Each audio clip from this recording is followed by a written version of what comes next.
नमस्कार, मेरा नाम प्रशांत है और आप जुड़ चुके हैं डेली लाइन के डेली डिस्कशन के साथ। डेली डिस्कशन में आज चर्चा करेंगे जिसकी चर्चा चारों तरफ हो रही है। चुनाव में किसका पलड़ा भारी रहेगा, हर कोई अपने अपने अनुमान लगा रहा है।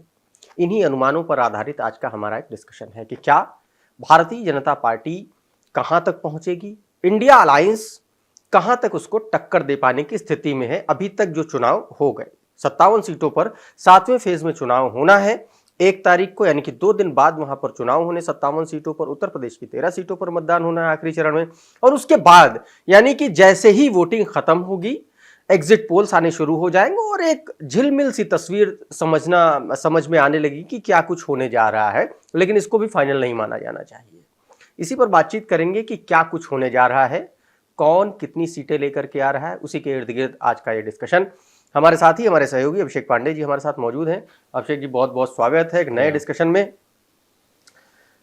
6 चरण का मतदान हो गया है और 2 दिन का वक्त बचा है, उसके बाद 7वें चरण का मतदान है और मुझे लग रहा है शाम तक 7 बजे से ये शुरू हो जाएगा एग्जिट पोल वाला काम। क्या लग रहा है, अलग अलग सट्टा बाजार का अलग अलग अनुमान है और इस चुनाव में एक बहुत खास चीज दिखी, वो ये कि हर चरण में कोई ना कोई अप एंड डाउन हुआ, यानी कि जो ग्राफ है वो जिगजैग स्टाइल में रहा, कोई स्टेबल नहीं रहा जी। क्या लग रहा है? देखिए, बिल्कुल अब 7वें चरण का मतदान होना है, 57 सीटों पर होना है। उत्तर प्रदेश में 13 सीटें हैं जो कि सबसे ज्यादा रहेंगी। लेकिन आप देखिए, पहले फेज से लेके और यहाँ तक पहुंचने में अब ऐसा नहीं किसी के लिए रास्ता आसान रहा हो। जैसे बीजेपी ने पहले चरण में अपना मोमेंटम दिखाया, सबकी नजरें थीं, एक बड़े अंतर के साथ आगे बढ़ने की बात लगातार कर रहे थे, 400 पार का नारे के साथ आगे बढ़ रहे थे। लेकिन दूसरे तीसरे चरण में बीजेपी एकदम डिप करती है नीचे और आप देखिए तमाम अलग अलग तरीके के बयान जो आने लगते हैं, ऐसा लग रहा था कि नुकसान होता हुआ दिख रहा है बीजेपी को कहीं ना कहीं।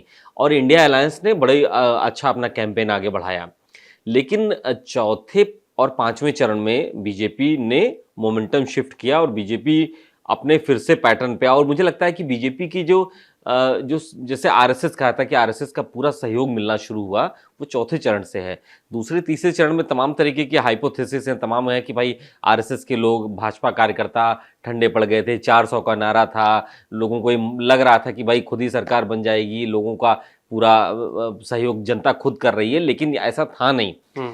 चौथे चरण के बाद से ये तमाम तरीके की ऐसी बातें सामने आ रही हैं, लोग कह रहे हैं, जो पॉलिटिकल एक्सपर्ट्स हैं, कि आरएसएस ने भी जान लगा दी और भाजपा कार्यकर्ताओं को एक सीधा एक तरीके से मोमेंटम दिया गया कि आप लोगों से बात कीजिए, मिलिए, इस नारे को छोड़िए, वोट कराइए, बूथ लेवल पे जाकर के लोगों से मिलिए। और प्रधानमंत्री को देखिए, मुझे लगता नहीं कि आज से पहले कोई प्रधानमंत्री इतना ज्यादा इलेक्शन कैंपेन पूरा उन्होंने अपने हाथ में ले लिया। नरेंद्र मोदी ने पूरा का पूरा चुनाव सिर्फ और सिर्फ प्रधानमंत्री नरेंद्र मोदी और उनके चेहरे पर ही है। बाकी नेताओं की रैलियां, जनसभाएं हो रही थी, लेकिन उन्होंने पूरा अपने हाथ में लिया। और उसके बाद चौथे फेज से मुझे लगता है कि वो जो बीजेपी ने फिर से रफ्तार पकड़ी है 5वें फेज और 6वें फेज तक आते आते अब ऐसा लग रहा है कि तमाम जो अनुमान है वो कमोबेश उसी तरफ जा रहे हैं जिसका आकलन किया जा रहा था कि भाई 2014 में जो स्थितियां थी, भाजपा उस स्थिति के आसपास या उससे बेहतर करती हुई प्रदर्शन दिखाई देगी।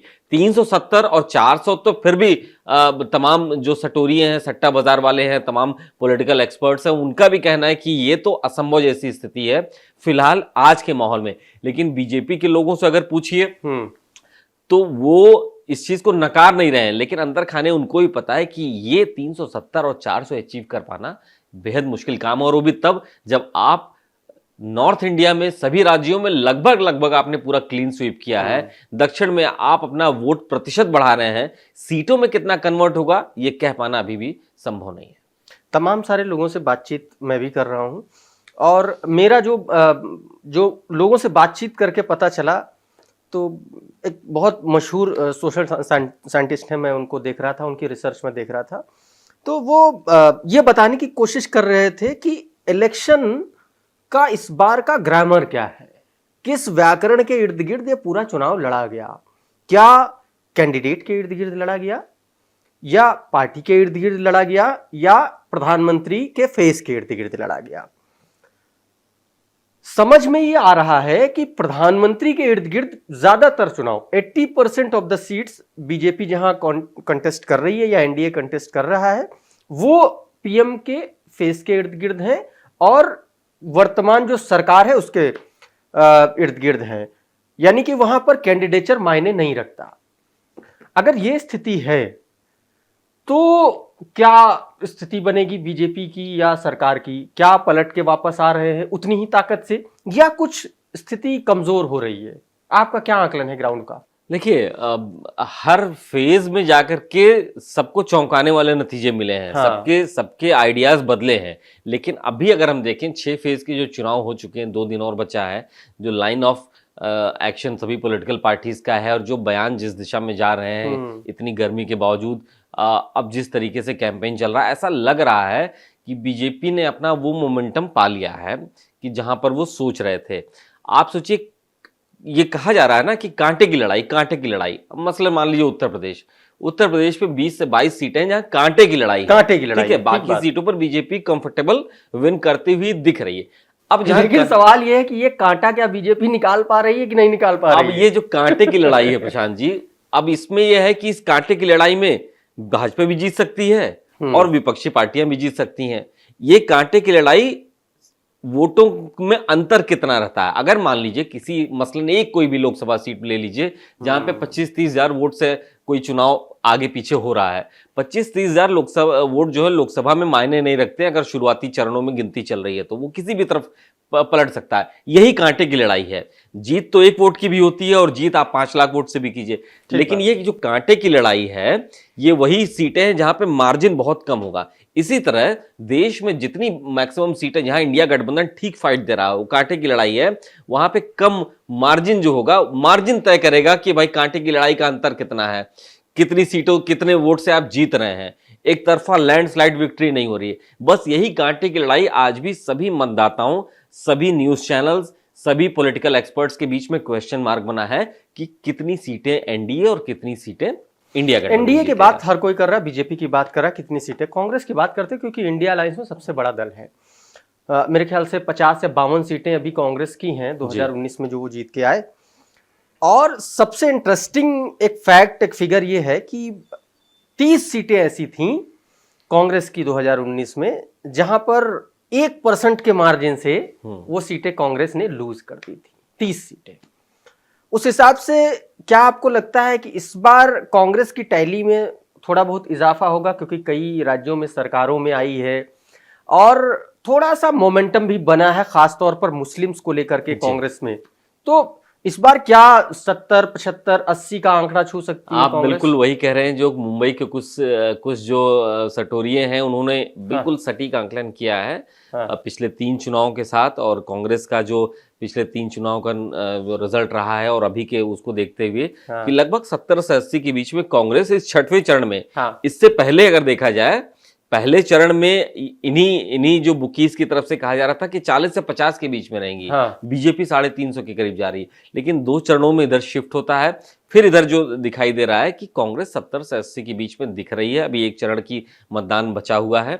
प्लस दूसरा ये भी निर्भर करता है कि आपके सहयोगियों का परफॉर्मेंस क्या है, क्या वोट उनके शिफ्ट हो पाते हैं आपके पास कि नहीं। मसलन बिहार में क्या आरजेडी आपको वोट दिला पाती है कि नहीं, उत्तर प्रदेश में क्या समाजवादी पार्टी आपको वोट दिला पाती है कि नहीं, या आपके वोट से वो मजबूत हो जाती है, आप कमजोर हो जाते हैं। ये कई चीजें ऐसी हैं, समझने वाली बात होती है। वोटरों की मानसिकता को समझना होता है कि अब एक चीज तो ये जरूर हुआ है कि जो माइनॉरिटीज खासतौर पर मुस्लिम मतदाता हैं उनमें डिवीजन नहीं दिख रहा है, ना बिहार में दिख रहा है ना उत्तर प्रदेश में दिख रहा है, क्योंकि वो गठबंधन को जा रहा है। उससे जहां कांग्रेस है वहां कांग्रेस को फायदा मिल रहा है, जहां आरजेडी सपा है वहां उनको फायदा मिल रहा है। तो कांग्रेस गेनर है। क्या गेनर है? कितना गेन करेगी ये तय कर पाना अभी बहुत मुश्किल है। ये बात सही है कि 1% वाली जो बात है वो शिफ्ट कर, अगर उनके सहयोगी ने अच्छा सहयोग किया वहां पे तो वो पासा पलट सकता है। वो वही सीटें हैं जहां पर बेहद कांटे की लड़ाई है, जहां पे कम अंतर से हार जीत पहले देखने को और ये सीटें कांग्रेस की हैं सिर्फ। बाकी जो रीजनल जो फोर्सेस हैं उनको भी हमें ध्यान में रखना पड़ेगा।